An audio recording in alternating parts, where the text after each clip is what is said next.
And we are going through this aid proposal that President-elect Joe Biden made last night, the details of which we're still sifting through. But definitely there is some state and municipal aid in there. And that is something that New York City has said it acutely needs. Scott Stringer, the New York City Comptroller, is joining us right now. Scott, it's great to see you. And I know that you just wrote a letter to the president-elect, as well as Chuck Schumer and Nancy Pelosi, urging them to give this aid, that it is something that's needed. So walk me through where the most acute needs are in the city right now and whether you think this proposal is going to meet those needs.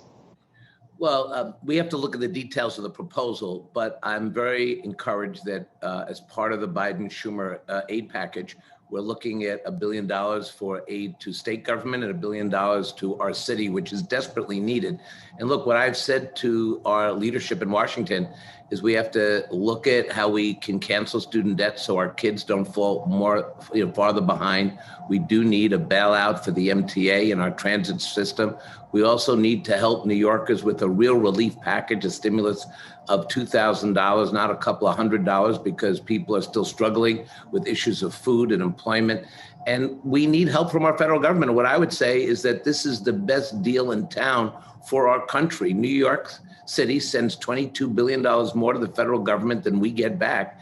And anything that the feds can do to get this economy up and running will transform the economic outlook around the country. We saw that after 9/11. We're seeing it today. So I'm encouraged. I'm guardedly optimistic. Thank God we won that Georgia Senate race. Yes, certainly, Scott. That changed, I think, a bit more perhaps than some Republicans had really imagined. I want to talk about the plan that has gotten through and the PPP program, which just got retopped. And I know you've been critical of the program and how it has been implemented. And I'm just curious, in your view now, 9 months later, we've seen all the challenges that were associated with it. Where was the biggest hangup? What was the mistake that was made in the implementation of that prevented so many New York City businesses from getting the assistance that this bill seemed to promise, but ultimately did not provide? It would take too long on this show to tell you all the mistakes were made to try to help our small business community. The bottom line is so little of that money actually went to helping our small businesses. So now that we have the potential for a $286 billion PPP package, this is now up to New York City, up to our city government to literally bang on the door of every small business and let them know, one, this money is available, but two, they're going to need help figuring out how to deal with the paperwork, how to make sure that they don't get pushed aside like they did last time. Obviously, Washington will be friendlier, but it's going to be up to New York City government. It's going to be up to the mayor to make sure that we have an all hands on deck approach. Why does this matter? Because without this funding, so many of our small businesses are going to go under. And look, I know that with the Trump stimulus money, who benefited? Wall Street, the Dow Jones. But now it's the turn for the people who are the backbone of the New York City economy, and that's a small business owner. This money has got to get into their hands, and we're going to do everything we can to mobilize the entire city, the labor community, the business community, to make sure that that money comes to our city. Scott, you are running for mayor, and you mentioned Wall Street. We've seen an exodus of many Wall Street firms out of the city during the crisis to Florida for lower tax rates and maybe the sun. As mayor, would you court Wall Street back to the city, and how important do you think the finance sector is to the future of the city?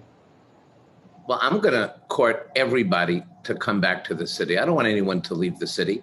And the value proposition that the mayor has with the business community, with the community at large, has always been about making sure that we have good quality of life, open space, park space, bringing back our cultural institutions, because that's why 62 million people come here every year.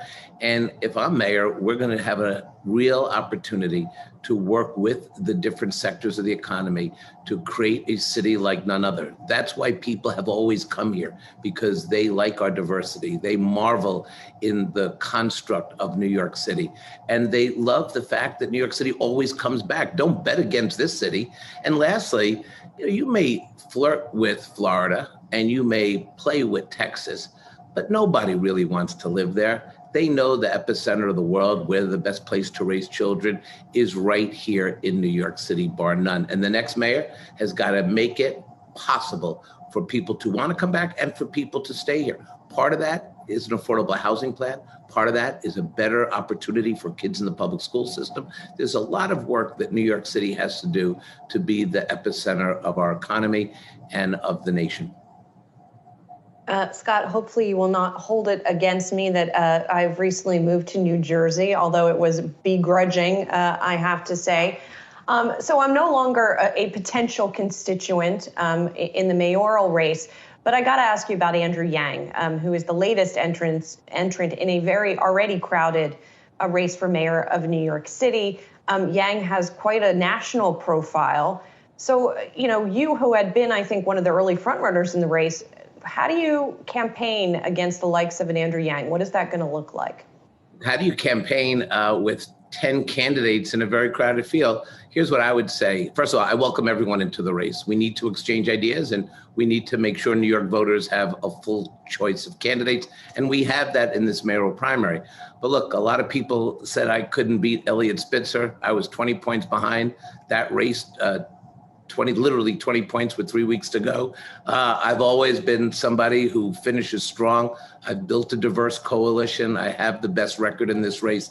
I think people want someone who understands and has the experience to bring this economy back, offering fresh ideas. And I'm just excited that the campaign is finally kicking off. As to your move to New Jersey, it has been very disheartening this morning, but I'm coming to terms with it.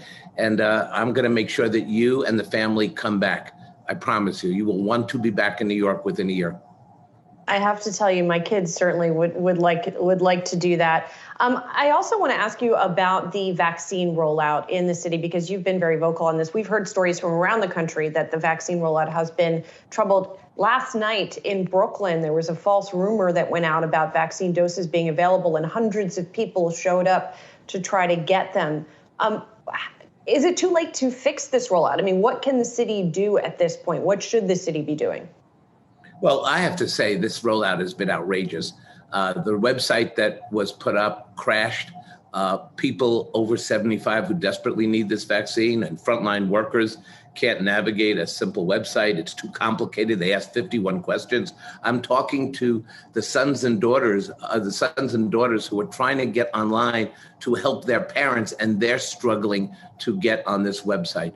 So what I've said to city government is wake up, transform this operation, get out there, open up 24/7 sites, make sure that we use every dose. If we don't use it, we're going to lose it. We can't have this dose in refrigerators. That was part of the rumor last night in Brooklyn when 500 people showed up.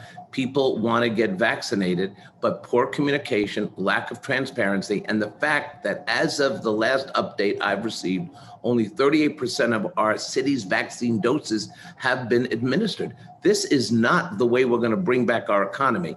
And we need management, we need leadership, and we need communication with everybody in the city.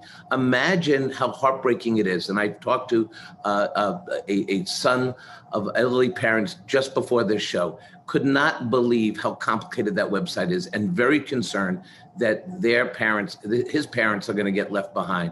And imagine the frontline workers who has kept this city going. We got to get inoculation done timely so that when Biden becomes president and the doses flow, we will have a system in place. It's called Management 101. There's no excuse for this not happening. And let me just say, the virus did take our city by surprise.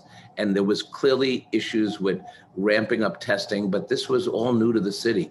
The vaccine rollout is not new. We knew from almost the day the virus hit and COVID hit that a vaccine was in the works, and it was very likely it would roll out sometime by the end of the year. This should not have been a shock to the federal, state, or city government, and we've got to double down and get our people inoculated.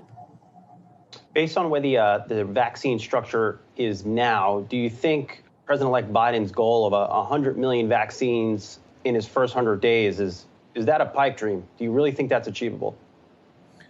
I'm all in with Joe Biden on this. Let's not call it a pipe dream. We finally have a president who is committed to saving lives and is committed to rolling out the kind of response that we're seeing in other countries. So go Joe Biden. This is what we've needed from the federal government. We will have to help in any way we can as a city. The city has to do its part because we clearly are going to have a president in a few days that is committed to changing the trajectory of this virus. So I'm all in, and we are very fortunate in this election, very fortunate what happened in Georgia. I think the lesson for people is voting matters. Candidates, depending on who you vote for, will determine, what happens in this country and what happens in New York City. And I know also, Scott, that you are currently in quarantine after being exposed because you were with the congressman who was in Washington when the attack happened recently, and he was exposed at that time, it sounds like. So we wish you all the best in that period. Scott Stringer is New York City Comptroller and a candidate for mayor of the city as well. Scott, hopefully you can get over my move, but we'll talk soon. We will see you in New York City and the kids playing with my kids in the future. Okay, it's a promise. All right.